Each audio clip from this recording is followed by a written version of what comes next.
Magsasale na naman ang Bath and Body. Favorite ito ni Tricia. Yung perfume, ito natin siya. Diba? From 100, 95 to 25 dirham. Grabe ang sale. Pati yung candle. So, kuha tayo guys ng marami. Lasa na all marami. Where's the candle that is offer, my friend? All here, this one. Where? The small one? I don't like the small one. This is big size. How much? Price. Actually, they will say pay me that you have sale now. Yeah, from 100 dirham to 25. The candle from how much this, my friend, before? 120 before, today Now is 40. 40 there. Because this is from last Christmas. Yeah. Oh, this is last for Christmas.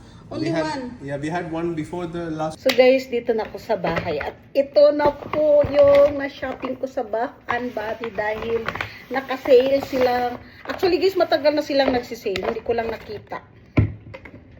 So ito yung perfume from 100 dirham going to 25 dirham. So kayo nang magbilang kung magkano na to lahat. So pasalubong to sa Pinas. Mag-uwi namin ni Kitty Pie. Start na kami ng collect. The candle is not sale. Yeah. Kaya isa lang ang nabili ko. Yes. And this one for our room spray. So from 50 dirham going to 7 dirham ang isa guys. Yes. And this one, the mahogany. This is the home spray. From 85 dirham going to 20 dirham. Yeah. I like this smell actually. This is only one spray. All the room is so smell nice.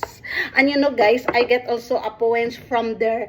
Kasi pag 7 items na yung nakuha mo, yung points mo is times 3 na. So I also get 38 dirham for this one. Grabe.